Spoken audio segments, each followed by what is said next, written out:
Waalaikumsalam warahmatullahi wabarakatuh. Doa enggak apa? Bismillahirrahmanirrahim. Rabbi zidni ilman warzuqni rahmat. Ya Allah ya Tuhan kami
Baik, sudah?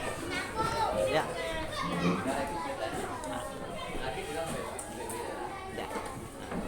Baik, sambil dibuka buku Al-Qur'annya, kita hari ini belajar yang namanya pentingnya Al-Qur'an ya.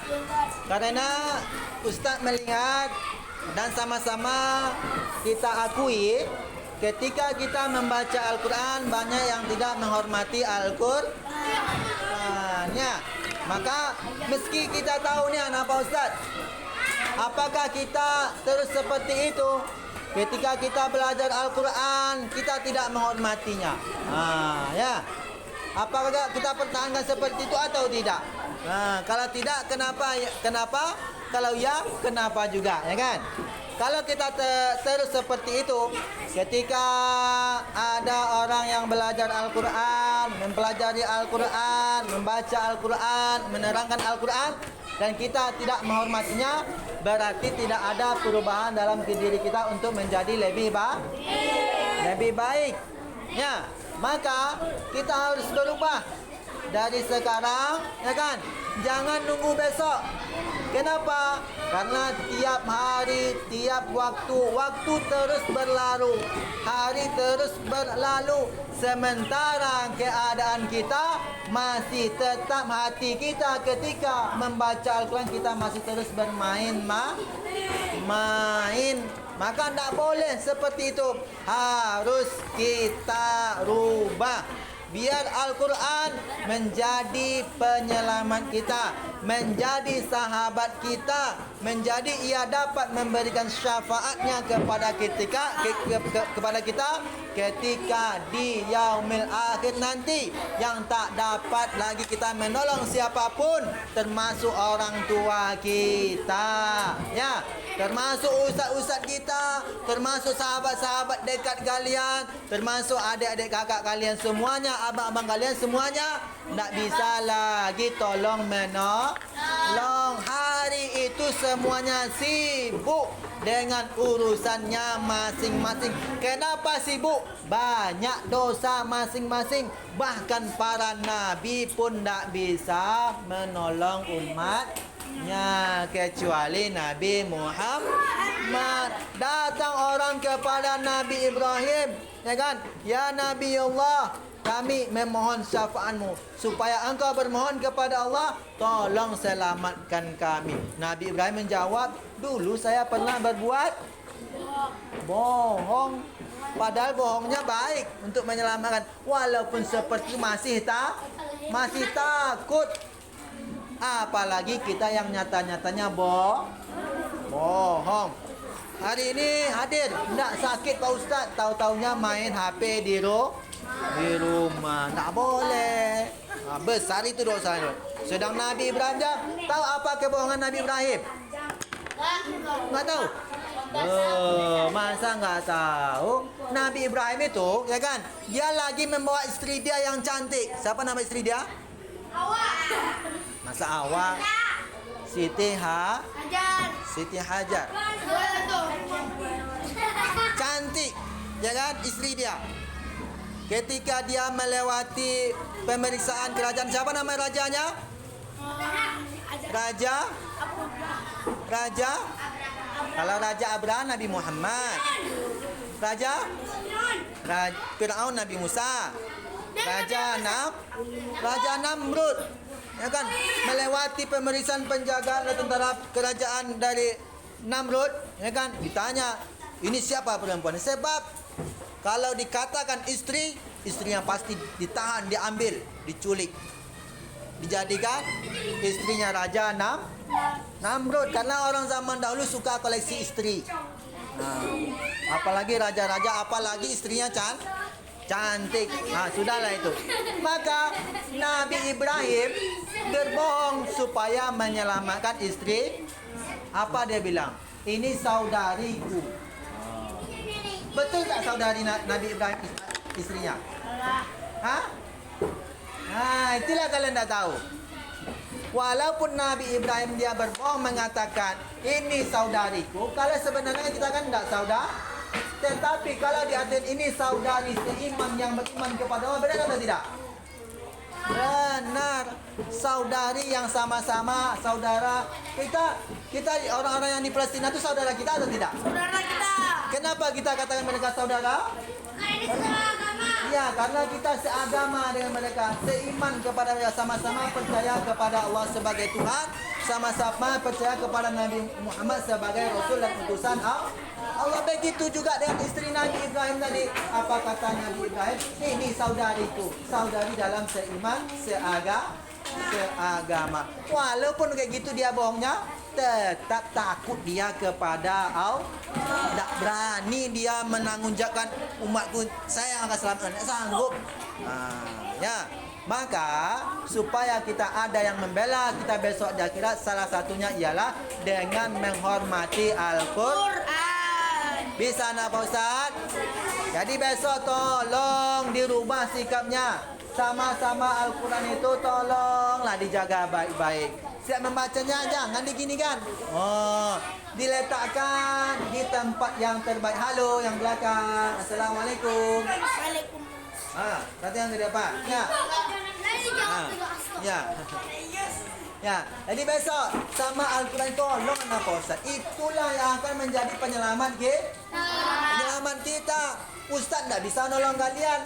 Jangan Ustaz. Nabi aja tadi nggak bisa besok. Takut dengan dosanya masing-masing. Ya, bisa ya. Jadi mulai sekarang siapkanlah, jadikanlah Al-Quran sebagai sahabat kalian, sebagai betul-betul yang kalian hormati. Jangan lagi diinjak-injak harga diri Al-Quran. Jangan pula lagi diejek-ejek. Apalagi nih sering teman yang sedang mengaji diganggu, nak boleh anak Ustaz. Besar dosanya itu. Kalau kalian mau bercanda, ya kan? Mau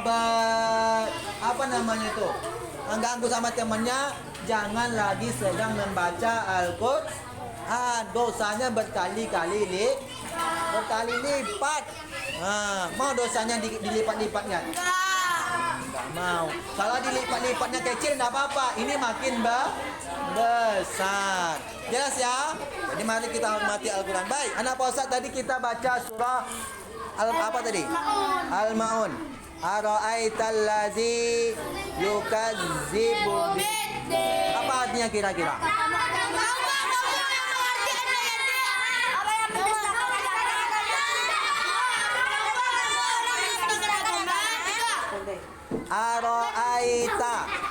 Ara'aitu, apakah kalian tahu? Ara'aital ladzi yukazzibu. Kazzib. Tahu kazzib? Pendusta, kan? Allazi yang kazib, pendusta. Makanya kalau orang apa tadi? Kazib. Ciri-ciri orang yang munafik itu apa? Ya, kazib. Berbohong, berdusta. Ya. Yukazzibu biddin. Fazalikal ladzi yad'ul yatim. Nah, halo yang di belakang. Ayo yang di belakang, dengarkan. Sadam dengarkan. Dengarkan. Ya. Fazalikal ladzi yad'ul yatim wala yahuddu ala tu'amil miskin. Hari ini anak Pak Ustaz. Ayah sini perhatikan sudah. Hari ini kita sama-sama menyaksikan betapa krisis dan sedikitnya orang yang memiliki rasa. Tahu rasa? Rasa iba, rasa kasihan. Tak ada lagi, semua sedikit.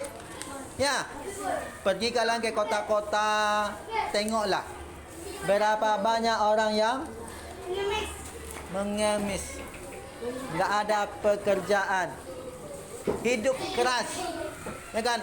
Bahkan orang tua yang seharusnya duduk di rumah, ya kan, udah waktunya istirahat, masih sibuk lagi bekerja, mengambil sampah bekerja dia. Kasihan atau tidak?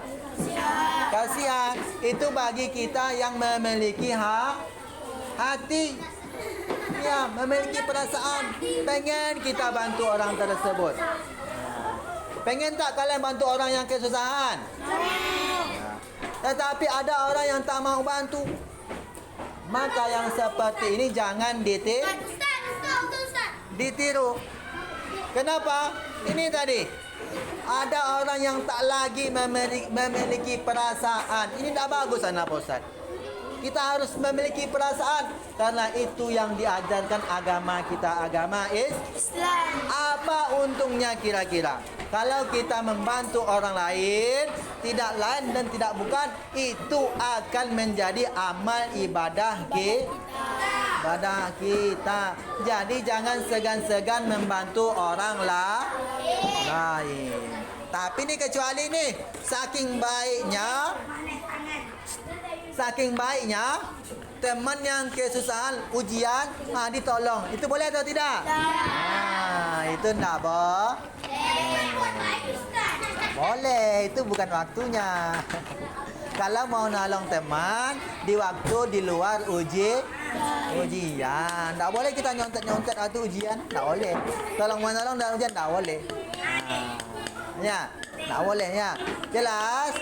Baik. Kenapa Ustaz? Terus apa yang harus kita miliki? Kita harus memiliki rasanya, Pak Ustaz. Karena nanti gini, ada orang yang mencoba membantu orang lain. Misalnya, ada orang yang kesusahan, dia punya duit 10 juta, dikasihnya orang susah tadi, ini uang untuk kamu. Datang temannya, duit 10 juta juga, dia belikan makanan yang enak, dia cibirnya tuh. Ini akan menjadi godaan bagi menyesal lah kita kira-kira membantu orang tadi. Apa alasannya?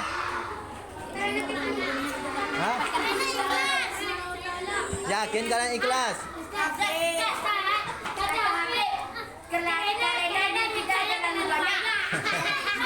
Bagus, alhamdulillah.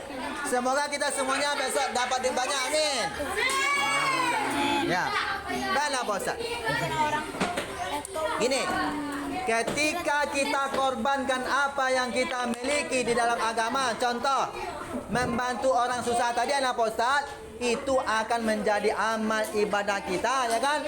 Sementara kalau uang tadi kita simpan, kita belikan makanan yang enak-enak untuk kita, ya kan? Beli baju yang bagus untuk kita, itu cuma sampai di dunia, nah Bos. Sekarang kita di dunia boleh diketahui kamu bodoh ngasih uang ke orang yang sembarangan katanya kan. Enggak apa-apa, tapi besok di akhirat kita akan kaya. Kenapa? Karena itulah amal kita. Sedekah. Itulah amal kita. Sementara orang yang tidak berinfak, tidak bersedekah, akan sedikit amal dia. Ya, jelas. Jadi besok anak Pak Ustaz, nih apalagi nih anak Pak Ustaz, lingkungan kita ni kan kadang kan ni kalian juga yang salah. ketika membeli makanan itu, ya kan, yang ada bungkus-bungkusnya, kalau kalian yang makan bertanggung jawab. Nah, kalian yang punya kue, kalian yang punya sampah kue yang kalian makan, dibuanglah di tempat sampah. Jangan nunggu orang lain yang buang. Kan nggak bagus gitu. Masa kita yang makan nangkanya, orang lain yang kena getah, orang lain yang kena getahnya, bagus atau tidak? Nggak bagus. Kalau kita kasih mereka kue nggak apa-apa, ya kan? Kalian tidak. Nah, ya. Ya, nah, gini lah Pak Ustaz. Ya, jadi kita paham, kita yang makan kue, kita yang enak-enakan, jadi besok memiliki rasa tanggung jawab itu ya. Jangan lagi sampahnya dibuang sembarang. Nanti orang lain yang kena apanya? Disuruh ngutip sampah. Sampah kita. Kita itu yang dosa. Nah, ya. Kemudian ada lagi rasa ketika kita disuruh ngutip sampah, kutiplah sampah. Pak Ustaz, tangan saya nggak mau kotor-kotor. Ingat, apa kata kalimat indah? Apa namanya? Nazafatu minal iman.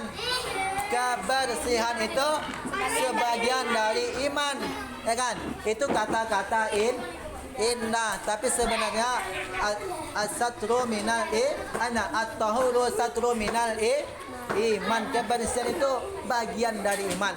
Jadi kalau kita kotor, Pak Ustaz, kalau baju-baju kita kotor, bawa ke MDA, itu tidak beriman namanya. Kalau kita beriman, pakai baju yang bersih. Ya, ini ada bekas telur ayam sini ya kan. Lagi makan gorengan gitu kan, dadar itu masuk ke kantong saking pelitnya ya kan. Nanti teman minta masukkan lah kantong, bau lagi. Bawa pula mengaji berhari-hari. Ya, itu enggak boleh, harus bersih. Untuk siapa bersih tadi? Untuk menunjukkan kalau kita beriman kepada Allah. Jelas? Nah, jadi jangan lagi yang pakai yang kotor-kotor itu ya. Bersihkan. Dah bisa nyuci? Bagus. Ya. Ya. Oke, kalau sudah paham mana Pak Ustaz mau ngasih kuis, pertanyaan bisa? Kalau yang dapat pulang itu ya? Pakai kelompok mau?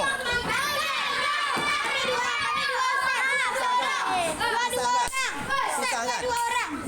Satu baris. Satu meja. Satu meja?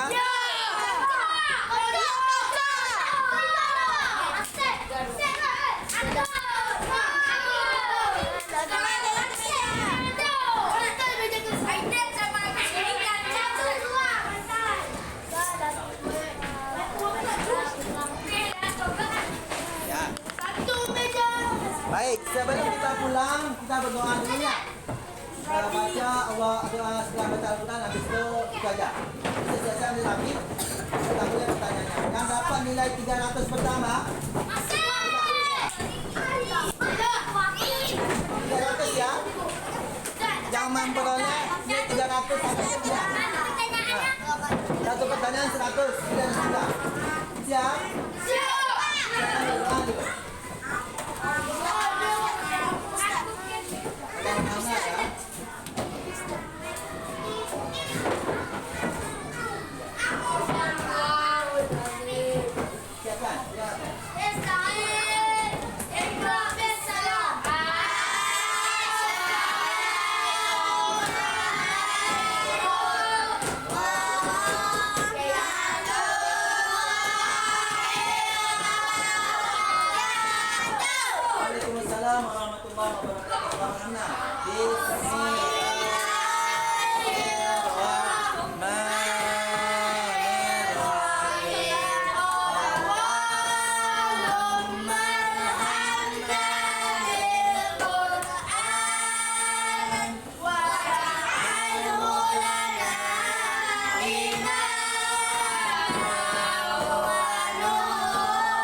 Jadi kita baca al-Nasr al-Al ya.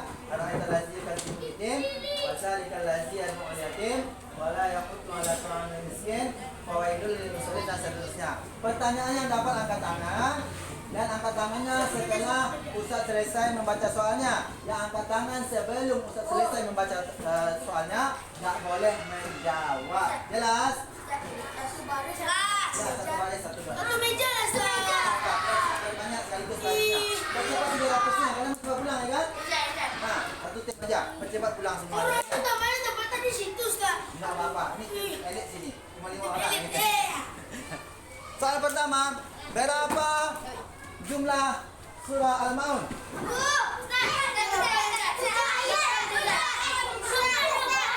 Tunggu, kita pilih satu orang dulu ya, habis itu kita ulangi lagi. Berapa? 7.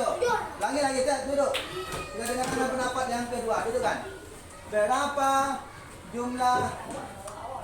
Jangan angkat tangan dulu. Berapa jumlah surah Al-Maun? Ini berapa? 7. 7 semua? Ini berapa? 7 semua? 7 semua. Ada yang lain? Kita tuh sama-sama.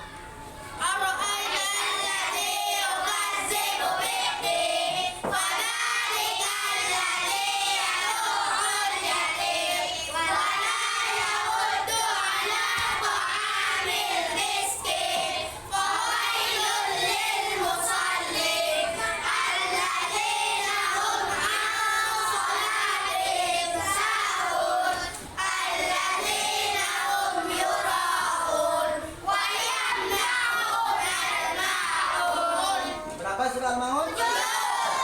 Salah. 8? Berapa? Iya, 1. Satu telahnya surahnya cuma satu. Iya, weh. Surahnya hanya 7. Surahnya cuma Iya.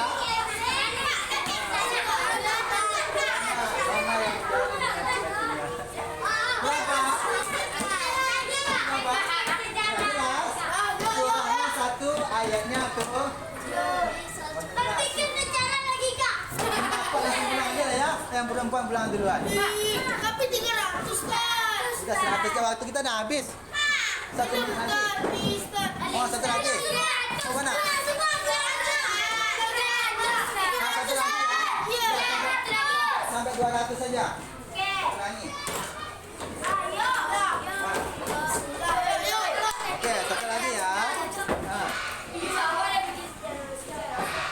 di ayat yang mana yang menjelaskan orang yang lalai dalam sholatnya dari surah Al-Maun tadi? Pak, bagus.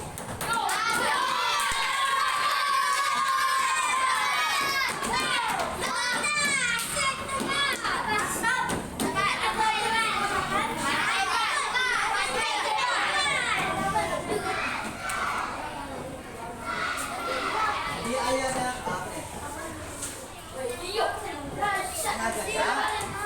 Ah, wala yahuddu ala ta'amil miskin. Apa artinya? Jangan angkat tangan sebelum selesai sudah soalnya. Ini terlalu banyak, sampai 3 orang. Offset. Mana? Ya. Wala yahuddu ala ta'amil miskin. Ini aja. Ayo, weh, kita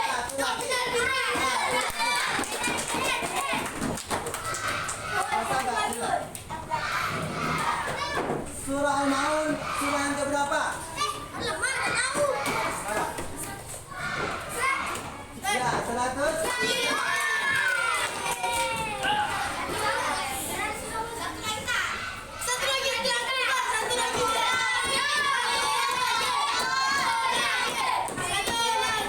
Surah Al-Maun, turunan kota mana?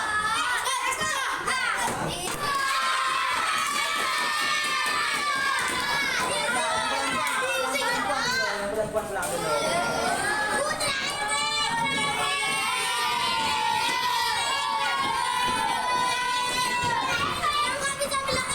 Kurang banyak soalnya. Kalau banyak soalnya yang Bibinya bisa pulang duluan ini.